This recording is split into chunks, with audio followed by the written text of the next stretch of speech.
a former Oklahoma State Cowboy player. I was so glad to run into him at the All-State game over in Shawnee a couple of weeks ago.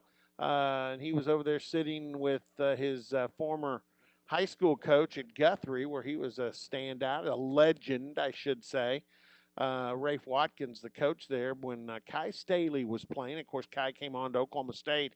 And as I've said a couple of times this morning leading up to this, one of the most phenomenal stories of courage and toughness and perseverance that I've ever personally witnessed. And Kye joins us now. Kye, good morning. How are you?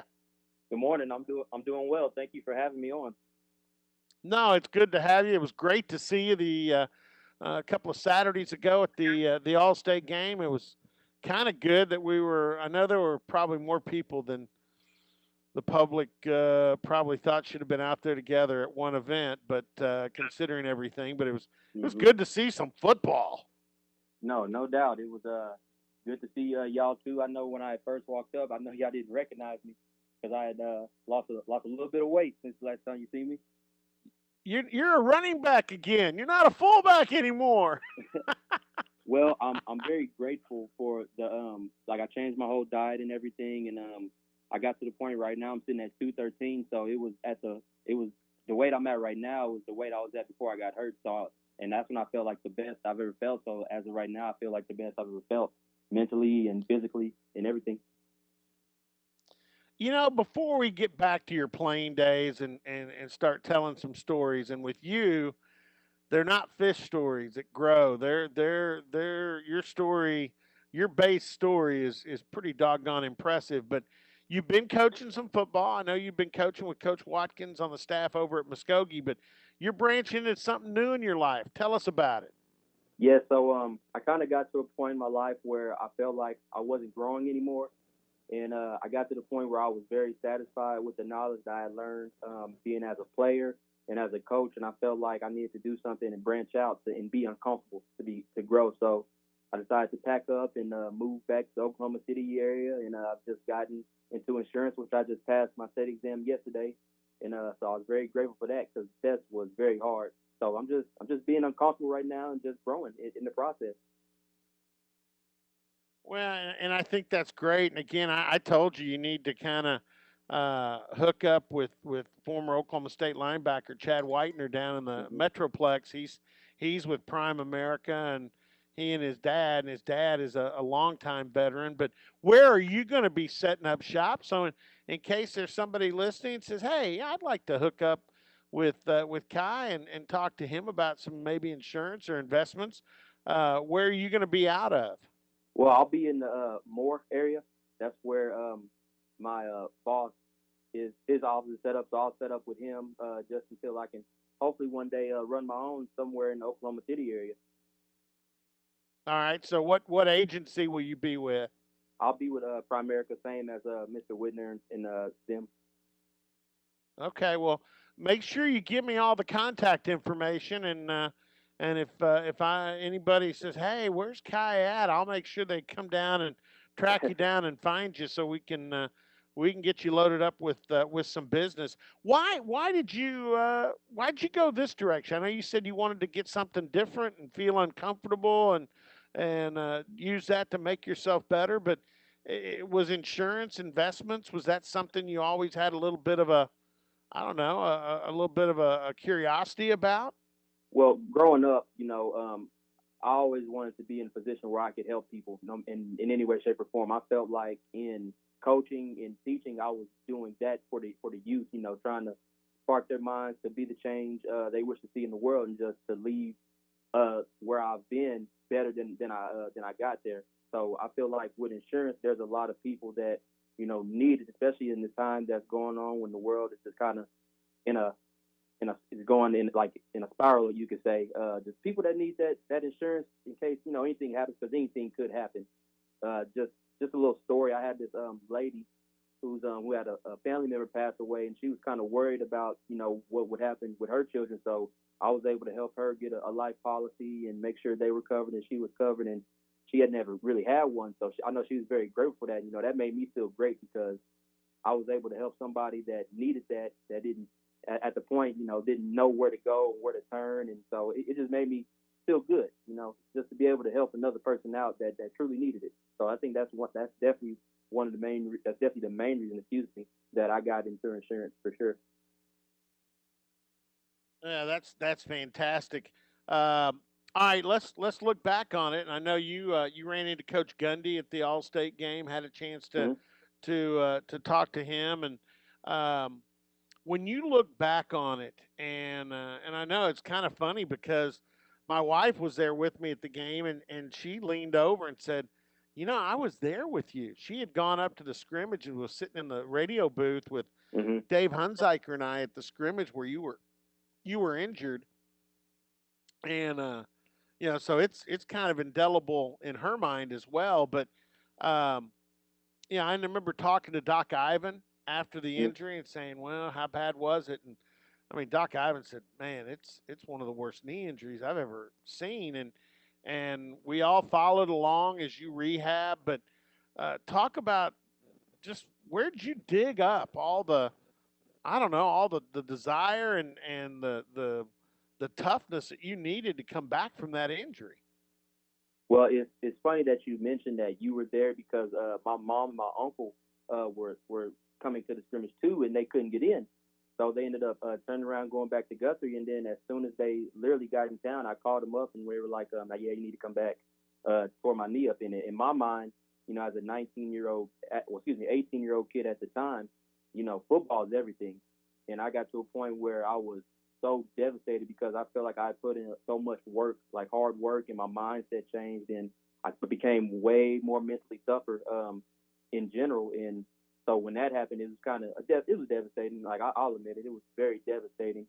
And just to know that I came close to possibly having my leg amputated, like that just changed my whole mindset to be so grateful to be able to just not even walk, let alone play again. But I feel that the town of Guthrie was very supportive through my whole journey at Oklahoma State. And I had my mom there, I had my uncle always keeping my faith strong. Even when I doubted myself and doubted people if they were even praying for me or they even cared for me. And a lot of people don't know this, but Coach Gundy, a lot of the times would come in like during my rehab and check on me and see how I was doing. And I know talking to him, he kind of got a little choked up talking about it.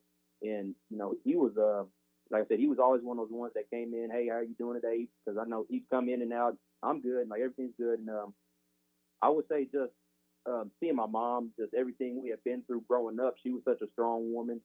Just being, working two jobs. Me having to take care of little sisters and big sister because she was kind of immature. But we won't go there. But I would just say, just seeing her strength at everything she had done for us growing up, and I felt like I didn't want to let my town down. I felt like I didn't want to let Oklahoma State down, which I know that I was mainly there. I was there, excuse me, for education. So I knew that me graduating, I wouldn't have let anybody down. But it was just something in my mind and my heart to want to go out and prove something to myself. And I was very glad that Coach Gundy gave me an opportunity to come back after that Alamo Bowl, and Coach Glass as well working with me and just giving me confidence to continue to keep pushing. It was an amazing story because for people who didn't realize, not only did you tear basically everything in the knee, but there was nerve damage, which I know was that was the major thing. Because I when I first talked to Doc Ivan, he said well, you can't report this. And I said, well, I'm not looking to report it. And he said we're hoping Kye will walk. That's that he'll be walking normally again and have a chance for basically a normal adult life, Mm-hmm. using his knee. And uh, and so to see what you did, at what point, because I'm sure you had a ton of days where you just looked in the mirror and said, I don't know if this is going to work, and you just had to push on. But was there a day, was there a game, was there a practice where you did something and you're like, okay, all right, Kye, we got this. Now we're on the downhill side and we got a chance to come back all the way and play some football here. But was there a moment that you just like, yeah, I'm gonna be back? Um, I would say the moment that I was truly felt like I was back was honestly the walk, because personally, because I had redshirted, so I wouldn't go to the walk. I just go straight up to the stadium from there. When I first experienced the walk, that's when I kind of felt like, okay, like this is real. Like being able to walk from the Union all the way to Boone Pickens, and it was just a surreal feeling I had never experienced. Just the love and support of all the Oklahoma State faithful, and being able to walk in there and see my jersey on my shoulder pads and my helmet, like it felt surreal. So I was very honored and I was very grateful to be able to have that opportunity to play. So I feel like that first game, 2011, was the point where I was like, okay, here I am, because I feel like I wasn't there yet, even though I had been going through practices and whatnot. And I started uh, I started low on the depth chart at fullback, and I just rose my way up with just hard work and just came in with a positive mindset. And there's people that you can ask that were in the like the training rooms doing tapes and stuff. I'd come in every morning listening to Montel Jordan. This is how we do it, and people were like, "Why are you so cheerful?" And I was kind of like, because I know what it's like to not have it, and I don't ever want to feel that again. And so, like I said, it was just one of those things to where, like that led up to the first game. Just my mindset from the summer workout to the summer practices, camp, and then up to the game. Well, the other really cool thing was not only did you come back, and I know it wasn't the same. I mean, you were a running back. You were a guy that was going to do the things that Joseph Randall did, and that all the guys we remember that played running back at Oklahoma State. Um, the things they did, but you moved into that fullback role, which at the time was pretty important in the offense, but it was more blocking. Uh, but then you scored some touchdowns and earned all Big 12 honors, and that was, to me, that was one of the most amazing things. Was Kye's not only back and playing, Kye's all Big 12 and voted on by the coaches. That had to make you feel really good. I definitely, like I said, just gratitude, so much gratitude, and just honestly thinking back on it, like it was tough. Like it was one of those things to where I hope that in some way, shape, or form, my story, if anybody remembers it or knows about it, can like an athlete in any type of athlete, male, female, football, basketball, wrestling, baseball, softball, if they're going through anything, any type of injury, they can look at my story and kind of be like, okay, I'm not going to do this hope. I know things are going to get hard, but I remember this guy, Kye Staley, he went through this, he went through that, and he came back and he kept a positive mindset. So hopefully my story, like I said, if people do remember it, can be like a light for other athletes and even people as well that are going through things. Because right now times are very hard, and I know a lot of people are going through a lot of different things. And I hope, like I said, hopefully my story can be a like a shining light to give them that mindset to keep pushing and continue to just keep trying. Yeah, I think I speak for a lot of Oklahoma State fans, and I know your teammates that were around and saw what you did feel this way. Um, but as far as I'm concerned, you're one of the most unforgettable Oklahoma State players that I've ever experienced and been around, because uh, what you accomplished, uh, most people can't. What you did, how you pushed through it, how you kept believing, that's supreme. That's not found in the makeup of everybody. So that's why I'm so excited for you with this. I know you're going to do well with Prime America, and you're going to do well with whatever you set your mind out to do, because you've already proven you can deal with the tough times, and people who can do that are special. But Kye, it was great to see you, and again, uh, we need to keep up with you, and I look forward to seeing you a lot more, and I look forward to your new journey here with new business. Thank you. I appreciate that. Like I said, it was very good seeing you and Coach Gundy the other day. I can't remember last time I seen you, to be honest.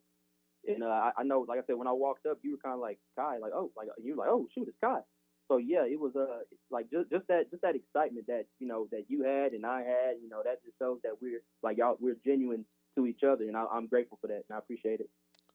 I'll say the same thing to everybody out there that's listening. That I told you that I said if you ever decide you want to sit down and work on a book, I would love to help you write that book because it would be when you talk about motivational books, your experience would go a long way as far as being able to motivate folks and teaching them how to deal with unbelievable circumstances and conquer them. But again, look forward to seeing you more often and wish you the best. And now I've got your phone number, so now I can bug you. All right, that definitely sounds good, and we'll be in discussions about that book because I think it's time. I think it's time to get it out there. Just everything that I went through. Like I said, maybe this anything my story. If I get a chance to finish a book, can like I said can help somebody. Like I said, I went through a lot of psychological things. It was like just yeah. I think it's time, and I 100% agree with you. I think it's time to start writing. Yeah, I think it would be pretty cool. So, hey, we will talk to you soon. But appreciate you being on. And hey, you got any good memories from the first day of fall camp? Because that's what those youngins went through today. First day of fall camp. The first day of fall camp, it was helmets only. That's my fondest memory. Helmets only. Hey, Kai, appreciate it. Thanks. Thank you. Have a great day. I appreciate you having me. All right, you too. Kye Staley, former All Stater at Guthrie.